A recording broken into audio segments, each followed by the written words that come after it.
Hello everyone, this video is about sharing our results on digital transformation in higher education because of the COVID-19 pandemic. We will briefly discuss some background information about the sector, our views on the problem statement, discussion, recommendation, and we will end this presentation with a short summary.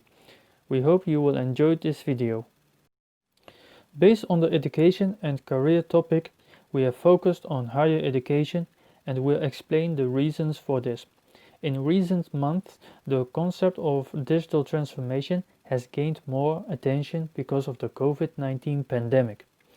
This has put most sectors under pressure from governments, customers, and competitors to adjust their business models to remain relevant in the market.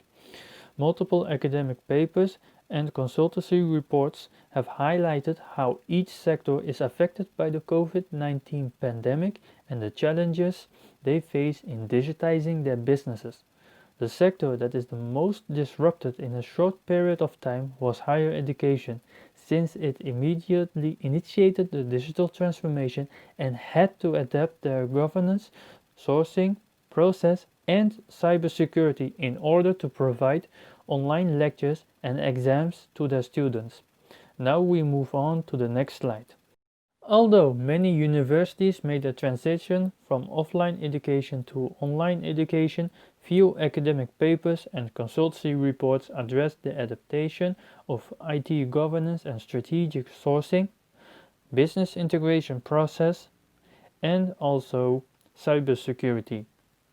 Furthermore, minimal research has been conducted in the Netherlands in comparison with other countries about digital transformation in higher education due to the pandemic.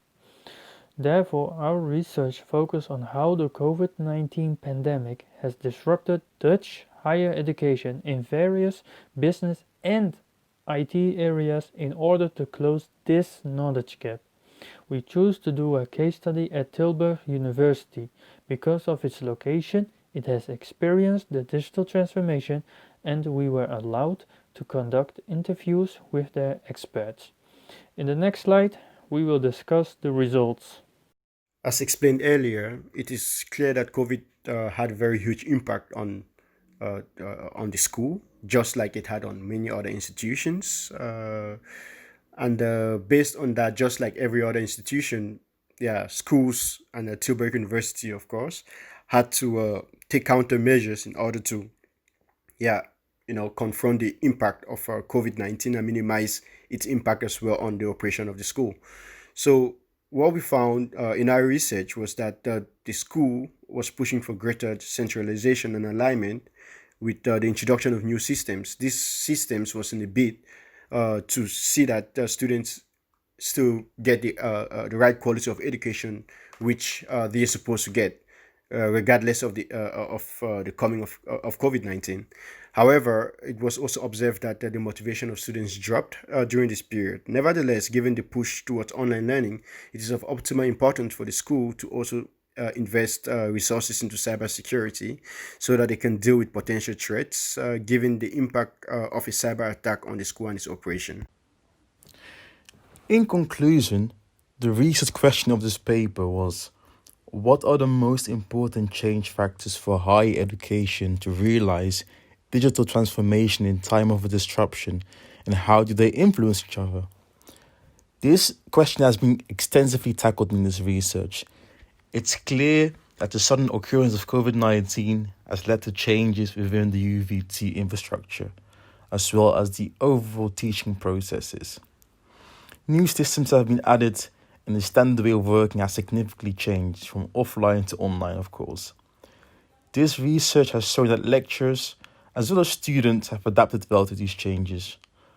The only downside to this is that the overall quality of education has indeed decreased. Next to that, the research has shown that cybersecurity is a very important factor within these processes.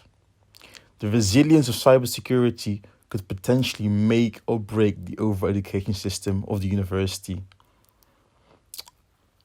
Well, of course, this topic is quite new and it's quite relatively new, But for further research, it is interesting to investigate to what extent the legal regulations are being violated due to the increased online usage or system unavailability.